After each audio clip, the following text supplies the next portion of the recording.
आप सब पर सलामती हो। अख्तर हाशमी का लिखा हुआ है, जंगलों का ना ही बागात का पाला हुआ है, ये कबूतर तो मेरे हाथ का पाला हुआ है।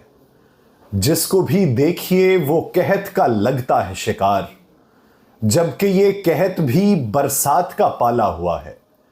मैं गलत हो नहीं सकता हूं किसी भी सूरत, ये तसव्वुर ही खुराफात का पाला हुआ है। आज उसी जहर को पीना है तुम्हें भी अख्तर, हाँ वही जहर जो सुकरात का पाला हुआ है। नाज़रीन, मैं हूं यासिर रशीद और आप मेरा वीलॉग देख रहे हैं। नाज़रीन, इंतखाबात का दौर था, कैंपेन जारी थी, पूरी अपोजिशन सरापा एहतजाज थी और लेवल प्लेइंग फील्ड ना होने का शिकवा कर रही थी। अपोजिशन के इस मुतालबे को हुकूमत मानने को तैयार नहीं थी। इंतखाबात के करीब अपोजिशन ने बायकॉट का ऐलान कर दिया। पोलिंग का दिन आया। आम इंतखाबात के लिए पोलिंग का वक्त मुकम्मल होने के बाद वोटों की गिनती का अमल जारी है।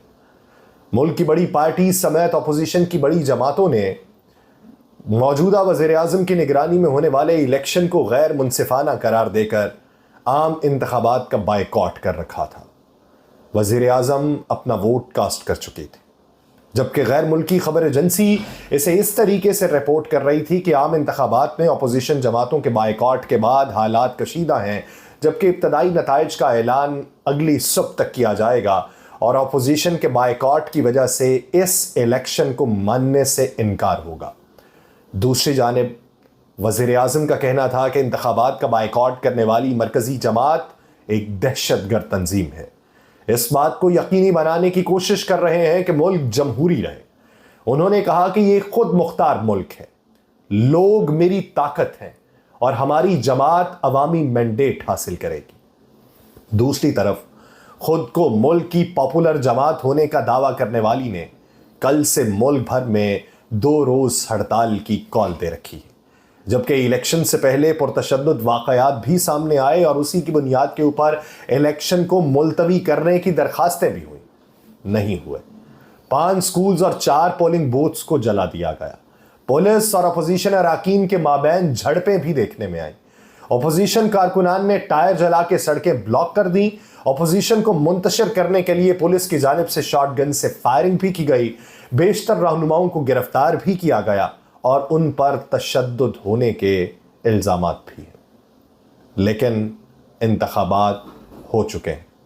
ये कहानी हमारे हमसाया मुल्क बांग्लादेश की है, जिसकी मौजूदा वज़ीर आज़म हसीना वाजिद के मुखालिफ उन्हें पॉलिटिकल इंजीनियरिंग और उसके साथ साथ इलेक्शन को बड़े पैमाने पर चुराने और अवामी मैंडेट ना मानने से इल्ज़ामात का सामना कर रहा है। लेकिन पाकिस्तान में ऐसा कुछ नहीं है। पाकिस्तान में तमाम तर मामलात खुश असलूबी से चल रहे हैं। एक कहानी है कि एक गांव में एक अजनबी शख्स आया और उसने ऐलान करवाया कि वो गांव वालों से एक बंदर 10 रुपए में खरीदेगा। उस गांव के इर्द गिर्द बहुत ज़्यादा बंदर थे। देहाती बहुत खुश हो गए, उन्होंने बंदर पकड़ना शुरू कर दिए।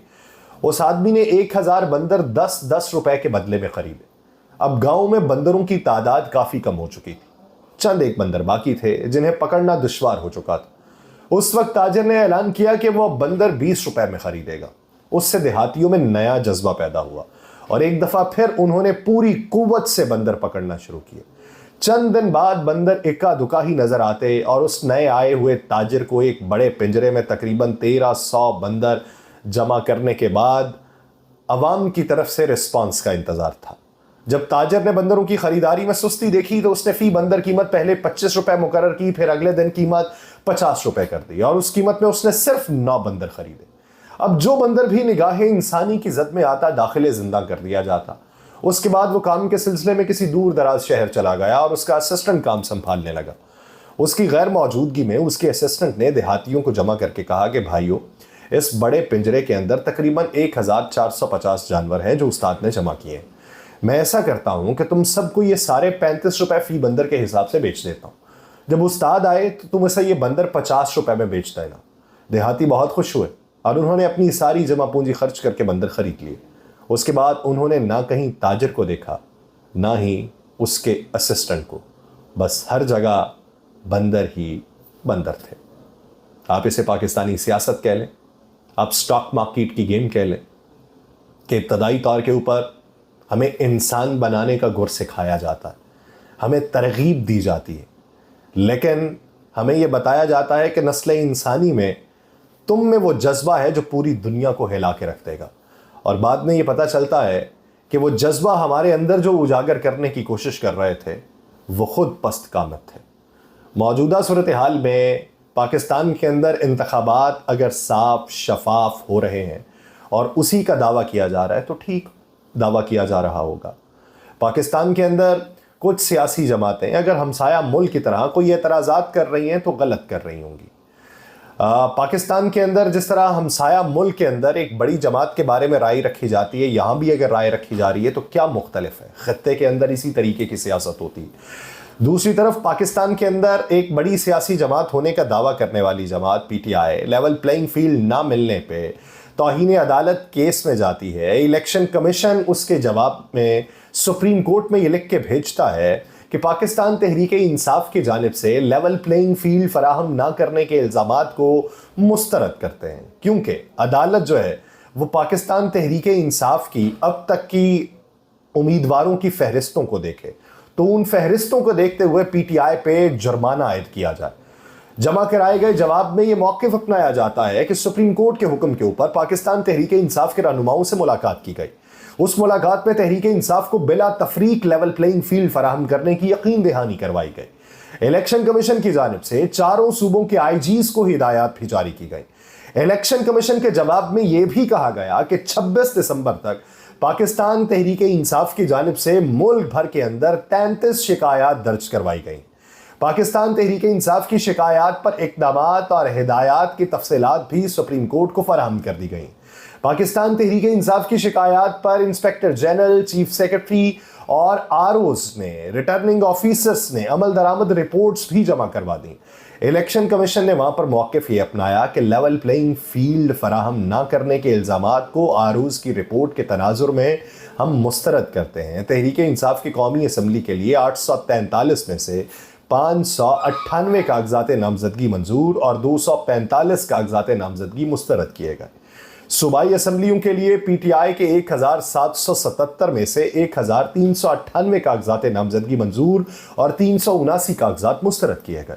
इलेक्शन कमीशन का सुप्रीम कोर्ट में जमा कराए गए जवाब में यह भी कहना है कि पाकिस्तान तहरीक इंसाफ के उम्मीदवारान के 76.18% कागजात नामजदगी मंजूर हुए हैं, लिहाजा पाकिस्तान तहरीक इंसाफ का लेवल प्लेइंग फील्ड फराहम ना करने का मुतालबा दुरुस्त नहीं है। इलेक्शन कमीशन के इस जवाब की रोशनी में पाकिस्तान तहरीक इंसाफ अब जो लेवल प्लेइंग फील्ड ना होने का शिकवा कर रही है सरासर गलत होगा। पाकिस्तान तहरीक इंसाफ अपनी मेन टेयर लीडरशिप के 90% कागजात मुस्तरद होने का दावा कर रही थी, सरासर गलत होगा। पाकिस्तान तहरीक इंसाफ जलसे जुलूसों की इजाज़त ना मिलने का शिकवा कर रही है, सरासर गलत होगा। पाकिस्तान तहरीक इंसाफ अपने झंडे निकालने के ऊपर भी खदशात का इजहार कर रही है, सरासर गलत होगा। पाकिस्तान तहरीक इंसाफ को समझने की ज़रूरत है। हम साया मुल्क में देखें, वहाँ भी इलेक्शन हो चुका, बायकॉट के बावजूद इलेक्शन हुआ, तो पाकिस्तान तहरीक इंसाफ तो फिर बेजा का रौला डाल के बैठी हुई है। पाकिस्तान तहरीक इंसाफ के पास फिर शायद वो मकबूलियत भी नहीं है। पाकिस्तान तहरीक इंसाफ ने फिर सारा ड्रामा रचा होगा। ड्रामा है तो आने दे मैदान में। इकोनॉमिस्ट के लिए मजमून जो लिखा गया इमरान खान ने ही लिखा था, उस पर कन्फ्यूजन अभी भी मौजूद है, लेकिन वहाँ पे सवाल अब ये जन्म ले रहे हैं कि जेल के कवायद क्या उसकी इजाज़त देते हैं। वफाकी और पंजाबी हुकूमतों ने दावा किया है कि ये घोस्ट आर्टिकल है। इकोनॉमिस्ट ने कारीन को गुमराह किया है और ये कि इमरान खान ने ऐसा कोई आर्टिकल लिखा न अडियाला जेल से बाहर गया, जबकि PTI के सेक्रेटरी इतलात रऊफ हसन ने कहा कि यह ख़त साबिक वज़ीर आज़म ने खुद ही लिखा था। इमरान खान ने खाई आर्टिकल लिखा या नहीं, इस हवाले से पंजाब के जेल हुकाम तफ्तीश कर रहे हैं, लेकिन हकीकी सवाल भी है कि क्या जेल के कवानीन किसी कैदी को किसी कौमी या बैनुल अक़वामी अशात में लिखने का मजाज देते हैं या नहीं देते। या कोई शख्स जो जेल में हो वो सियासत में फ़ाल हिस्सा ले सकता है या नहीं ले सकता। इस हवाले से पाकिस्तान के जेल खानाजात के कवानीन क्या कहते हैं, ये कवानीन सुनिए जो हमसे मुतारिफ़ करवाए जा रहे हैं। पाकिस्तान तहरीक इंसाफ का मौक़िफ़ एक जगह पे छोड़िए। निगरान वज़ीर इत्तलात मुर्तज़ा सोलंकी कहते हैं अडियाला जेल हुकूमत पंजाब के दायरा कार में आता है और उसे इस मामले की जांच करनी चाहिए, लेकिन मेरा ख्याल है कि ये घोस्ट आर्टिकल है। अगर उनके ख्याल में ये घोस्ट आर्टिकल है तो द इकोनॉमिस्ट को जो उनकी जानिब से लेटर लिखा गया था उसमें ये बात पूछी जाती, उसमें ये क्यों पूछा गया कि एक सजा याफ्ता शख्स का आपने आर्टिकल किस तरीके से छाप दिया। उन्होंने कहा कि इमरान खान ने आर्टिकल जेल मैनुअल के मुताबिक लिख के भिजवाया, लेकिन जहां तक मेरी मालूमात है, ये रऊफ हसन साहब कहते हैं कि इमरान खान ने ऐसा कोई आर्टिकल नहीं लिखा। ये वो कहते हैं, क्या नाम है, हमारे निगरान वज़ीर इत्तलात, वो कहते हैं हम इस पे काम कर रहे हैं और जल्द ही इकोनॉमिस्ट को ख़त भी लिखेंगे। हालांकि इस ज़िमन में ख़त एक पहले से ही लिखा जा चुका है। पाकिस्तान तहरीक इंसाफ के सेक्रेटरी इंफॉर्मेशन रऊफ हसन से भी रब्ता किया गया, उनसे पूछा कि क्या खान साहब ने ये ख़त इकोनॉमिस्ट को लिखा या ये घोस्ट आर्टिकल है जो किसी ने इमरान खान के नाम से लिखा है। उन्होंने कहा मौजूदा सियासी लीडरशिप से कोई भी खान नवाज शरीफ हो या आसिफ जरदारी वो इमरान खान की बसीरत की सतह तक नहीं पहुँच सकता। उन्होंने इस बात की तस्दीक की है कि ख़त पाकिस्तान तहरीक इंसाफ के चीफ ने ही लिखा था और ये कोई घोस्ट आर्टिकल नहीं था। 1978 के हवालात के कवायद 265 के मुताबिक आला क्लास के कैदियों को एक हफ्तावार एक ख़त लिखने और एक इंटरव्यू देने की इजाज़त होती है। ख़त और इंटरव्यू बाहम एक दूसरे की जगह भी ले सकते हैं। अगर आप इंटरव्यू नहीं दे रहे तो आप ख़त भी लिख सकते हैं। किसी हंगामी सूरत में, जैसा कि मौत या शदीद बीमारी की सूरत में, कैदी के ख़ानदान के लिए कवानीन जो है वो सुपरिटेंडेंट की हिदायत पर नरम किए जा सकते हैं। किसी ख़ास वक्त के अंदर कैदी को मिलने के लिए आने वाली मुलाकातियों की तादाद जो है वो 6 तक महदूद होगी। यही कानून कैदियों को सियासत से मना भी करता है और उन्हें किसी अशात में ख़त लिखवाने से भी मना करता है। लेकिन एक जानिब कहीं ना कहीं पे सहूलत है और दूसरी जानिब उस सहूलत के ऊपर कदगन भी है। इन इंटरव्यूज़ में सियासी मामलात पे गुफ्तगू की इजाज़त नहीं होगी। उस कानून के मुताबिक तमाम खतूत प्राइवेट मामलात तक महदूद होंगे और उनमें जेल इंतज़ामिया और डिसिप्लिन या दीगर कैदियों का सियासत का तज़किरा नहीं किया जाएगा। अब एक बात डिसाइड कर लें कि क्या ये ख़त लिखा गया है या नहीं लिखा गया। इब्तदाई तौर पर आपके नज़दीक ये ख़त लिखा गया था जिस पे इकोनॉमिस्ट को कहा गया कि उन्होंने अपनी एडिटोरियल पॉलिसी की खिलाफ वर्जी की है। दूसरी तरफ अब इसे एक घोस्ट आर्टिकल कहा जा रहा है जो इकोनॉमिस्ट ने खुद ही लिख दिया। शायद वहाँ पे भी पाकिस्तान तहरीक इंसाफ को कोई रहनुमा किसी आला ओहदे पर बैठा होगा। पाकिस्तान तहरीक इंसाफ से अगर कोई ख़तरा नहीं है, अगर उनके वो लोग जो 9 मई में मुलव्वस नहीं है उनसे कोई ख़तरा नहीं है, तो क्या है, सभी को एक तरह का मैदान दे दें, गिला दूर कर दें, दूध का दूध और पानी का पानी हो जाएगा कि कौन रियासत की बेहतरी के लिए काम करना चाहता है और कौन रियासत को नुकसान पहुंचाना चाहता है। और ये फैसला अवाम ने करना है। अवाम को इख्तियार दे दें, अब हम खुद ही फैसला कर लेंगे कि कौन झूठा है, कौन काजिब है, कौन सच्चा है। फैसला अवाम को करने दें। हम कौन होते हैं एक दूसरे के ऊपर अपनी राय को मुसल्लत करने वाले। जमहूरियत हक देती है तो जमहूरियत का नारा लगाइए, जमहूर के लिए लगाइए।